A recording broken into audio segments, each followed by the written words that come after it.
that require us to build or develop new techniques, build new tools, and I'll explain what we have in mind and the tools that we've developed, which might be of more general use. So we're very interested in the mechanical properties of cells and their environment.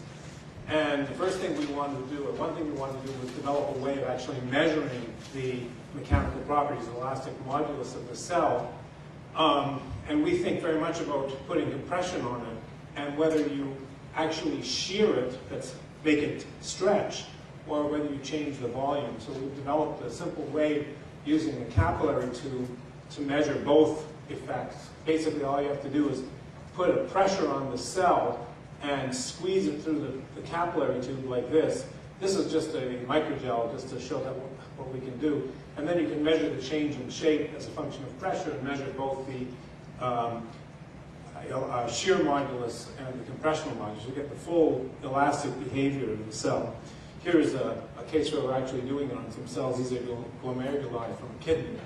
And we can measure both moduli, both diseased and non-diseased cases.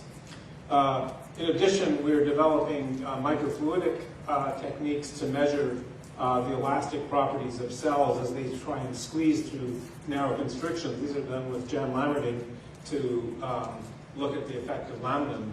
And just by making a channel with small indentations and then measuring the time passage and the shape passage of the cells through these devices, we can see the effects of lamin on the structure of the nucleus, on the strength of the nucleus.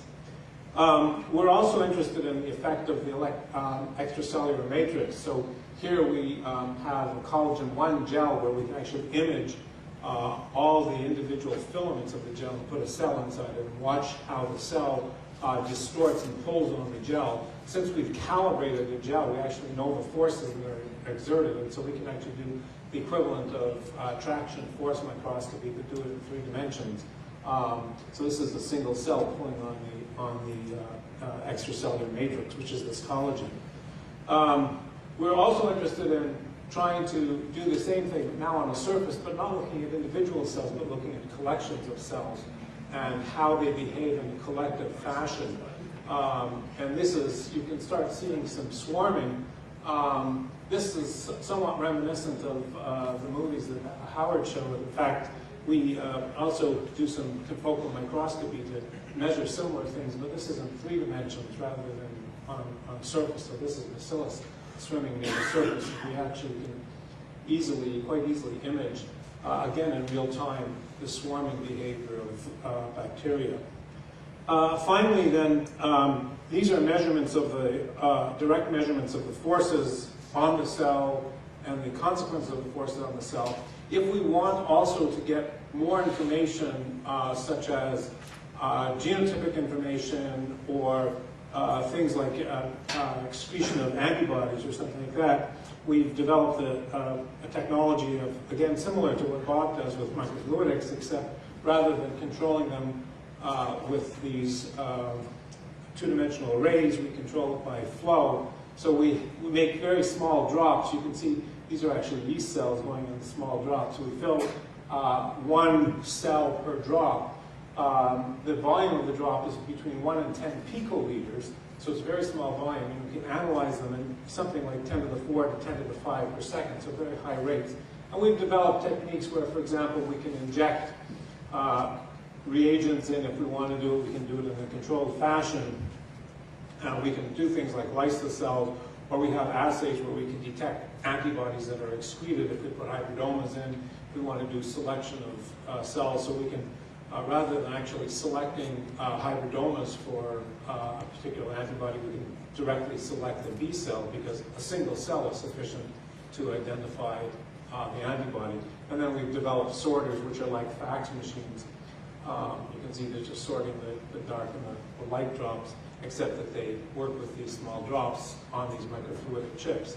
So we can do the full analysis of something like 10 to the 4 to 10 to the 5 per second, which works out to be screens of order of, say, 1 billion a day, 10 to the 9 per day, and using only total amounts of reagents of about a microliter, since the amount of material is so small. We've actually used this, for example, to do a directed evolution, but rather than doing analysis of, say, 1,000 different variants, we could screen libraries at 10 to the 8th or 10 to the 9th and really evolve new enzymes.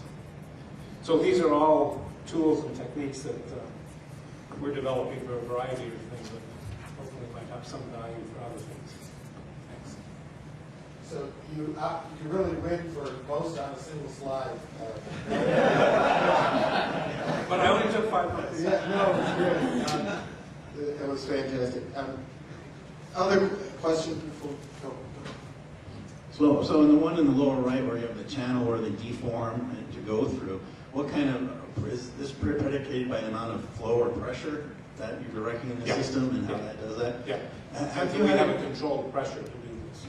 continue that? Have you had a chance to look if these cells can adapt to pressure? In other words, let's say at 10 millimeters of mercury, it'll take them 1 minute to get through. What if they were maintained at 10 millimeters of mercury for 24, 48 hours? Will it still take them the same amount of time, or has the cell changed? Okay, so I mean, I would say that's why we did this, because I don't know what do you mean by maintaining them at that mercury? Do you mean a hydrostatic pressure, or do you mean an osmotic pressure?